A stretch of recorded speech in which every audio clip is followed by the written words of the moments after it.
muito boa noite para você. O Entrevista Coletiva de hoje analisa o censo demográfico divulgado nesta semana pelo IBGE. O levantamento aponta o crescimento da população brasileira, mas abaixo do esperado nas projeções. Em Minas, a população também aumentou e acima da média nacional. Já a capital mineira perdeu população. Para destrinchar esses dados, a gente recebe a Rúbia Lenza, que é coordenadora operacional do censo em Minas Gerais. Muito boa noite, Rúbia, muito bem-vinda. Boa noite. Eu recebo também o comentarista de política, Orion Teixeira. Muito boa noite, Orion. Boa noite, André, Murilo, Rúbia, prazer. Boa noite a todos. E ao meu lado, o diretor de jornalismo da Band Minas, Murilo Rocha. Muito boa noite, Murilo. Boa noite, André. Boa noite, Orion. Boa noite, Rúbia. Obrigado por aceitar o nosso convite. Rúbia, analisando os dados, até muitas reportagens estão saindo a respeito, me chamou muito a atenção essa diferença da população brasileira, mesmo a gente tendo um aumento, mas do que se projetava em 2010, uma diferença bem considerável. É o dado mais surpreendente nesse censo? Outro dado te chamou a atenção? Bem, a gente não pode comparar, a estimativa é uma coisa, né? O resultado do censo é outra. O resultado do censo a gente vai em todos os domicílios e conta a população residente, né, no país. A estimativa é uma projeção que leva em conta fatores como natalidade, mortalidade e fenômenos migratórios, né? Ela pode ser mais próxima ou não do resultado do censo. Mas a gente tem que lembrar que esse censo atrasou, né? Ele atrasou por 2 anos, são 12 anos sem uma contagem efetiva da população. E isso, né, pode explicar um pouco essa diferença. E o outro fenômeno é que a gente sempre tem uma contagem da população no meio de uma década. E a gente não teve em 2015, que essa contagem é importante para balizar, né, as projeções populacionais. Porque a gente tem que lembrar que ao longo dessa década teve muita mudança na tecnologia, nos arranjos familiares, e isso tudo afeta, né, a quantidade de habitantes, seja por arranjos familiares diferentes, menos filhos, ou até, né, casais solo, ou casais sem filho, ou pessoas morando sozinhas. Uhum. E também a gente trouxe mudanças aceleradas pela pandemia, né? Verdade. Isso, claro, que afeta. A gente tem agora muito trabalho remoto. Uhum. Então, as pessoas optam, né, por voltarem para sua terra natal, talvez, e continuar trabalhando onde estavam. Hoje tem essa possibilidade. Então, tudo isso agora tem que ser analisado, porque o censo gerou muita informação. Então, a gente agora não precisa mais viver de narrativas, né? Agora a gente tem as evidências. E vamos estudar todas essas variáveis que foram coletadas em campo, são reais, para a gente, então, explicar, né? E também projetar o futuro, né? Que é o mais importante. Ô, Rúbia, antes da gente falar um pouco desses números que você já adiantou, André, com essa pergunta, eu queria que você falasse um pouco sobre metodologia. Porque nos últimos 4 anos, infelizmente, o Brasil viveu um império de desinformação, de negacionismo. E quando foi divulgado o censo, não foi diferente. Muita gente questionando os números do censo, sem nenhuma base, questionando, falando que é mentira, que não foi na casa dele, que não foi ouvido. Então, eu queria que você me falasse um pouco como funciona o censo e se tem alguma razão por esse questionamento. Você falou de um atraso de 2 anos, que ocorreu que o governo federal, no primeiro momento, né, não disse que não tinha verbas para realizar o censo, tinha a pandemia, então atrasou em 2 anos. Isso atrapalhou essa metodologia ou não? Enfim, esses números são confiáveis? Sim, esses são confiáveis. Agora eu vou explicar, então, qual que é a metodologia que o IBGE usa para fazer o censo, que é uma metodologia internacional, porque toda estatística só tem utilidade se ela for comparada. Então, nós usamos o método oficial das estatísticas. E o censo é baseado em domicílio, não em pessoas. Então, a gente vai em todos os domicílios e ali conta os moradores daquele domicílio. Então, basta uma pessoa por domicílio para responder ao censo pelos demais moradores. E muitas pessoas têm essa impressão de que não foram recenseadas, mas alguém ali do domicílio respondeu por elas. Sabe porque não comenta nada. Eu mesmo, quando eu entrei no IBGE, depois do censo de 2000, eu falei, olha, não respondi ao censo. Mas aí, verificando os registros, meu marido respondeu. Só que a gente não conversou sobre o assunto, eu não estava no IBGE ainda, não me contou. Isso é comum. Tanto que a gente criou agora no final do censo um 137. Qualquer pessoa podia ligar para o 137 e falar, se tivesse dúvida, né, se tinha sido recenseado ou não, e falar isso, dar o endereço. E a gente, então, a nossa central de atendimento checava nos nossos sistemas se aquele domicílio naquele endereço foi recenseado e o nome das pessoas ali constantes no questionário. E se batia com a informação da pessoa, devolvia essa informação. Olha, foi recenseado, sim. E se não, vinha para os coordenadores em cada município para que a gente entrasse em contato com essa pessoa e efetivamente recenseado. E uma outra dúvida que é muito comum é o conceito de morador, que ele também é um conceito que tem que ser rigorosamente aplicado. E muitos prefeitos comentam com a gente, olha, mas eu vejo que meu município tem muito mais pessoas, eu atendo muito mais pessoas na saúde, ou tem muitos estudantes, mas o conceito de morador é onde a pessoa efetivamente mora, não onde ela usa os serviços, não onde ela estuda, mas retorna para o seu domicílio de origem. Agora, Rubens, só uma dúvida. Você falou aí que alguém da família informa, enfim, mas no caso de um condomínio, vamos pensar na possibilidade de um morador que mora sozinho.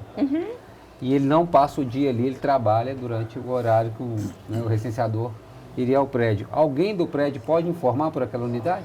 Olha, nossa metodologia é a seguinte, a gente vai no condomínio e tenta encontrar as pessoas. Quando a gente não acha, a gente deixa uma folha de recado, onde tem o número de telefone do recenseador, para que o morador, né, então, telefonasse e entrasse em contato com o recenseador e combinasse um horário. E teve domicílio que a gente retornou mais de 30 vezes, porque a nossa intenção é realmente entrevistar o morador. Mas em casos muito específicos que a pessoa estava viajando, que não ia voltar, né, a tempo de responder ao censo, se tivesse ali uma pessoa que soubesse, né, principalmente quantos moradores ali daquele domicílio, a gente podia usar esse dado. Mas o nosso foco é sempre o morador e tentamos de tudo para encontrar o morador.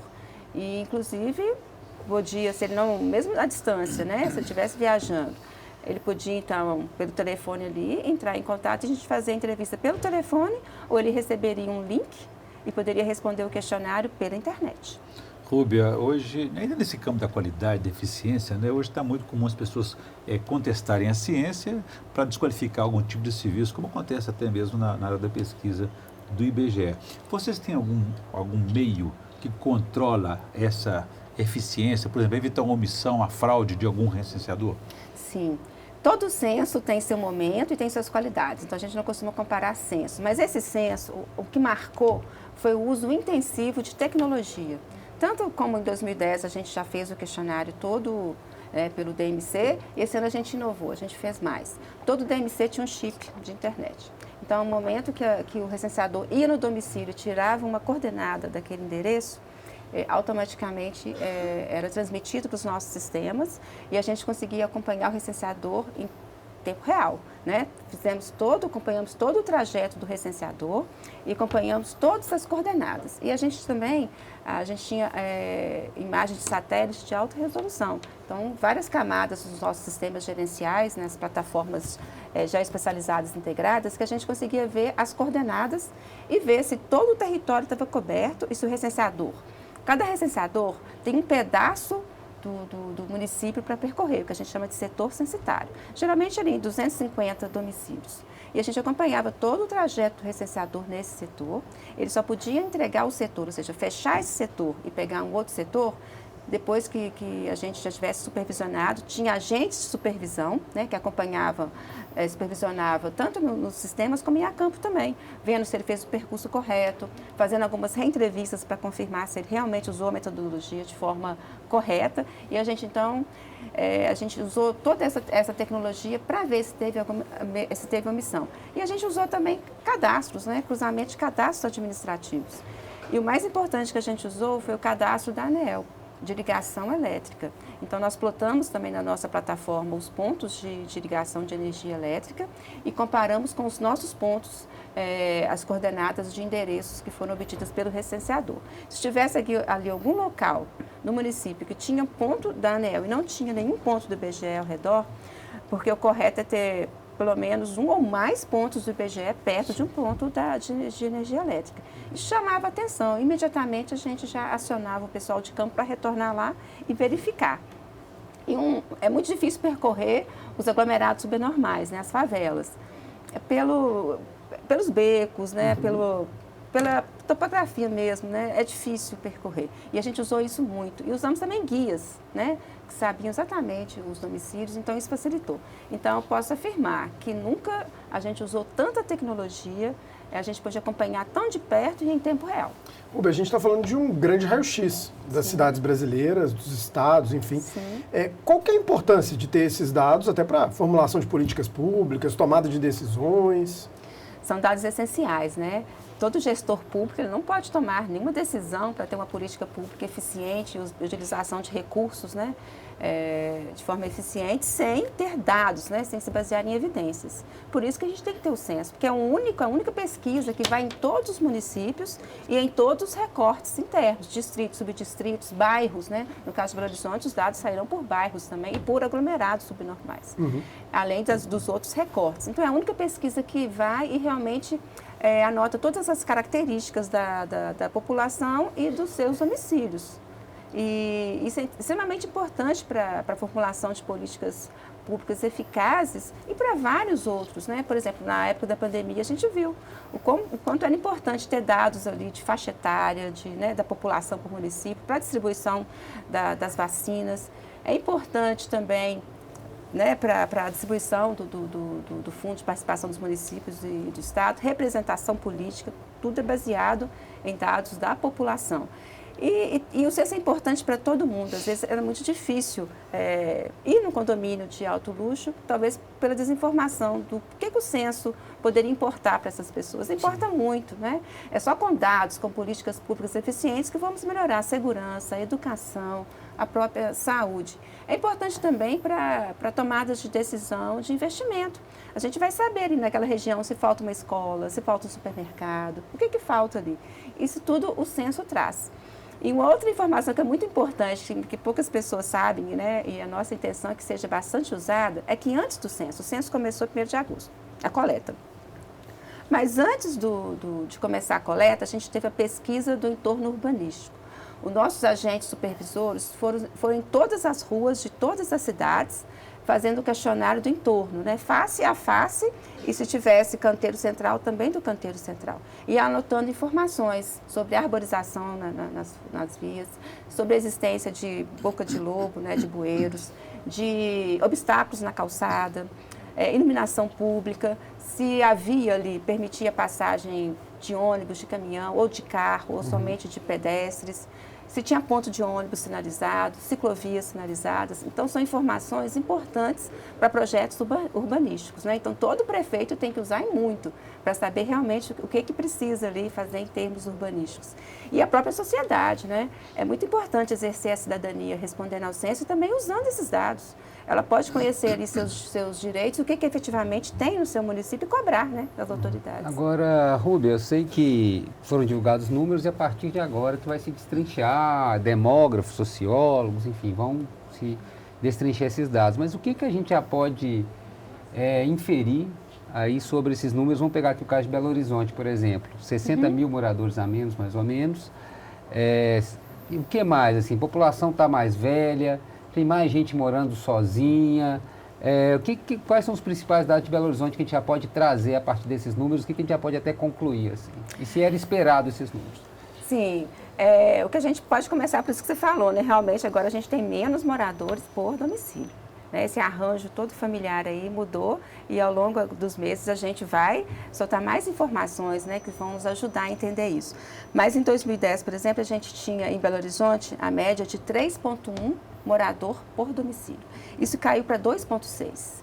Essa queda de 0,5% representa, de meio, né, 0,5 representa muito, né? Isso explica agora a gente tem mais domicílios para menos pessoas. Então a gente teve em Belo Horizonte um aumento do número de domicílios, apesar de ter uma diminuição na população. Porque hoje a pessoa mora sozinha, ou mora apenas um casal e mais um filho, sim, ou uma mãe solo, né? E isso tudo afeta, né?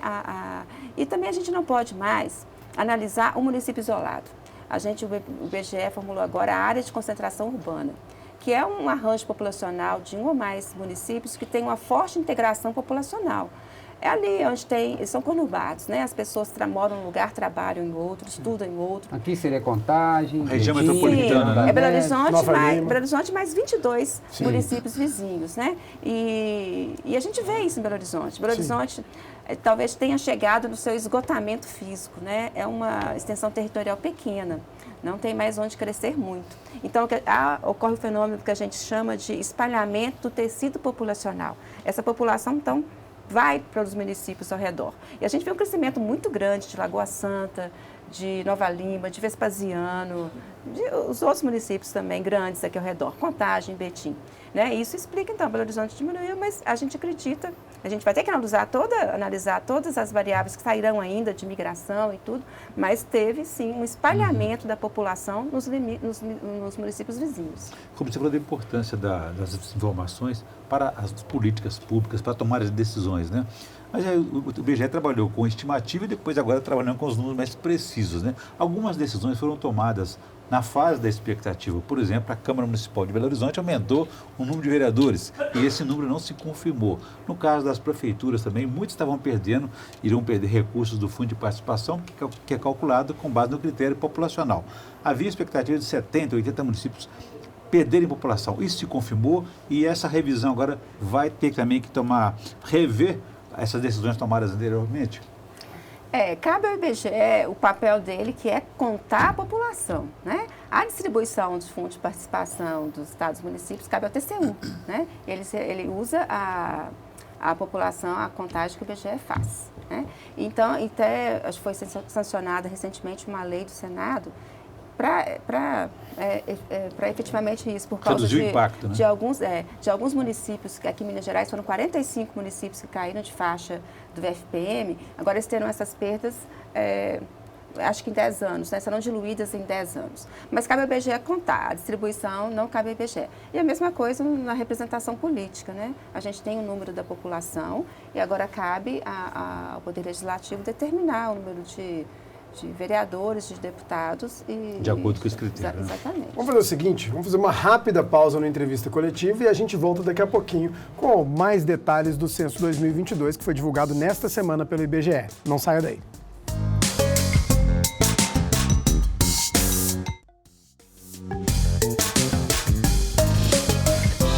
Estamos de volta com a entrevista coletiva, hoje com a Rubia Lenza, que é coordenadora operacional do Censo em Minas Gerais.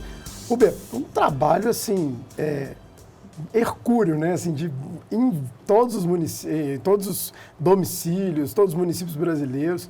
Eu imagino assim, até nas localidades mais de acesso mais complicado, a gente pensa ali interior do estado do Amazonas, por exemplo, locais que só se chega de barco.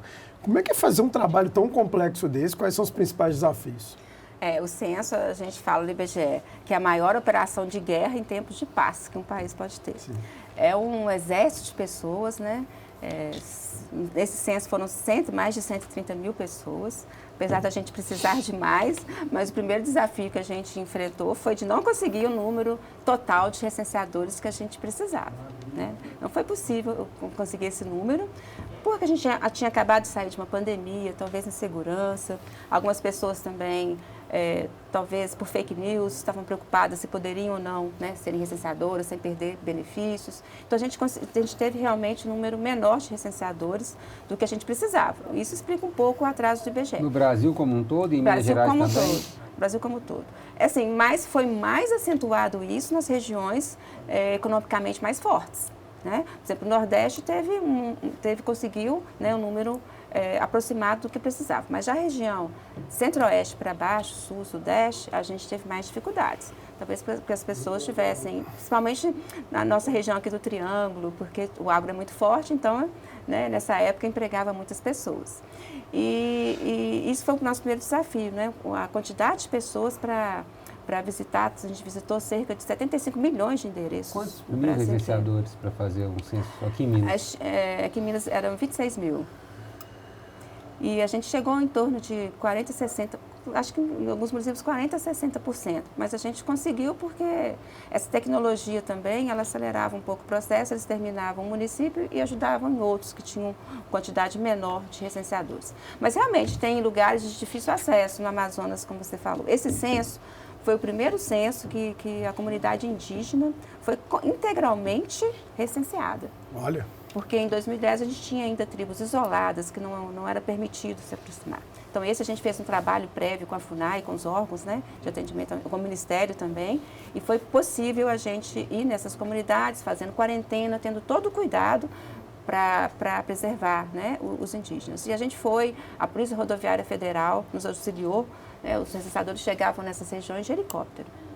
E a gente, né, conseguiu fazer todos os Yanomamis.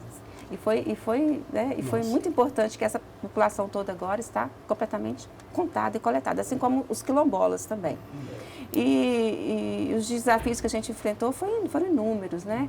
Além da falta de pessoal, das dificuldades de acesso, que é acesso normal, enchentes, né? Chegar em áreas isoladas, a gente teve também fake news rolando, né? Isso afetou muito o nosso trabalho. E as pessoas, um fato isolado, né? A pessoa noticiava numa rede social, por exemplo, que o recenseador roubou sua residência, por exemplo, ou cometeu uma fraude, uma coisa assim. Isso repercutia muito. E às vezes nem era um fato real, né?